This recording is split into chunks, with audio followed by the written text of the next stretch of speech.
we approach the end of our journey. It has been long.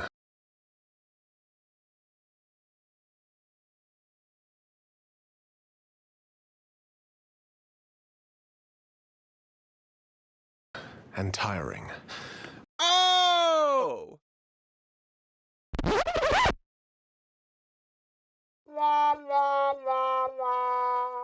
It was at this moment he knew. He messed up.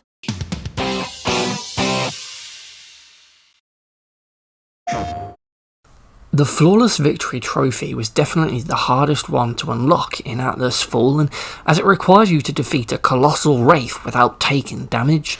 So you basically need to defeat a big giant boss that has multiple health bars for all of their limbs, as well as deal with all of the little minions that they will spawn in to attack you during the fight, because if the boss or his little minions hit you just once, you're not going to get this trophy. Oh boy. In total, there are 5 different colossal wraiths in the game: the Marauder, Conjurer, Tailguarder, Heaver and Soarer, and these creatures can be found across several areas out in the open world, and you'll probably fight a fair few as you progress through the game's story. Though a little warning, if, like me, you decide to specifically go for this trophy during the end game, then be prepared to be in for a long time where you just sand surf around the map for ages until you actually find one of these marauders that you want to fight, as once you've killed them they seem to have a nasty habit of just not spawning in again for ages. So out of the 5 colossal wraiths, I decided to fight the Marauder Colossal Wraith for this trophy, as this big bull-like creature seemed to be the easiest one to defeat, with a lot of simpler attacks to dodge and less BS minions that spawn in to ruin your fun.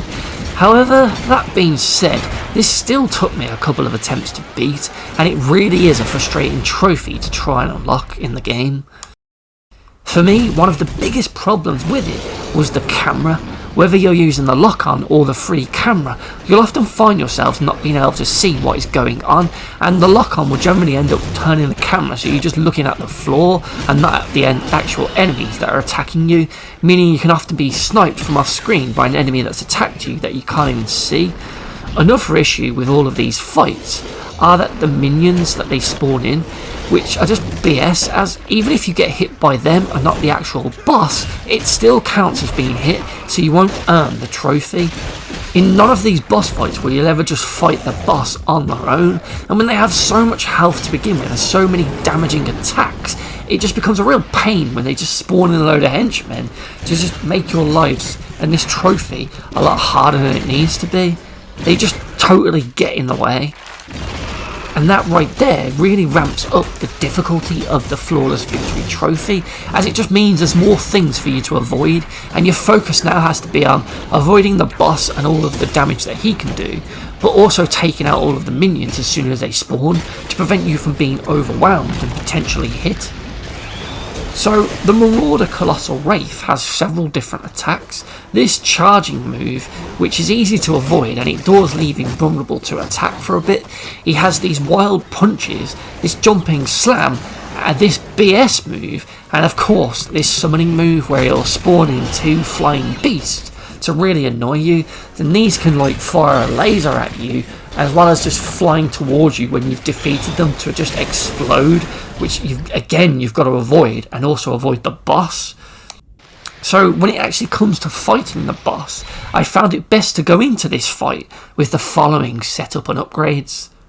Using all of these essence stones, it allowed me to build up momentum quicker with the press of a button, so I could then unleash my super moves and shatter the enemies, dealing massive damage to them a lot quicker.